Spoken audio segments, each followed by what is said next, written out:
Natural light, zoom, portraits.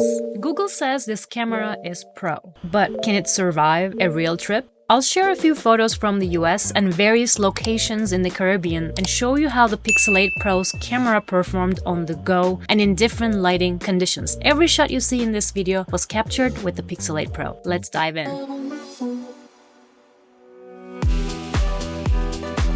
I started taking photos just after takeoff. One of my favorite shots on a trip is always the ones that I take from the plane. Despite the motion blur when I zoomed in, the stabilization helped me capture some amazing shots. At high altitudes, you often get a blue or gray haze that makes landscapes look washed out. But after some editing, the colors and details really popped. A tip for reducing glare: hold your phone as close to the window as possible. This helps minimize reflections and gives you a clearer shot.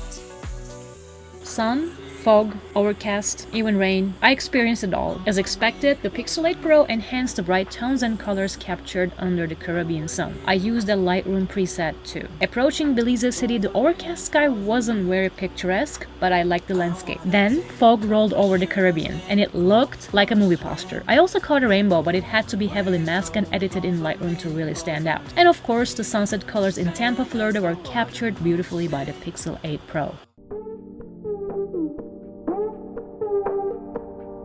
My self-portrait shots really surprised me. The way I was posing, I was backlit, and my face was in shade. Editing these in Lightroom was fun. I used the camera in selfie mode, where the front lens has a 10.5 megapixel sensor. Had I used a rear camera, I'd be utilizing way more pixels. Regardless, I love these shots, and I don't usually print photos from my phone, but maybe that'll change starting today.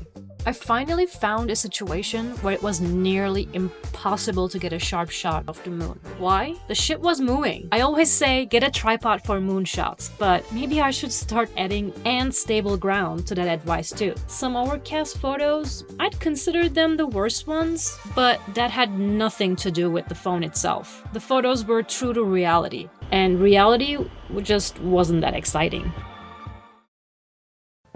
Closing the video with some bonus tips on using the Pixel 8 Pro's features. If you spot a fast-moving subject, you can quote-unquote freeze the moment with Action Pan, or slow time with long exposure. Have you ever used these features? Would you like to know more about them? Let me know in the comments.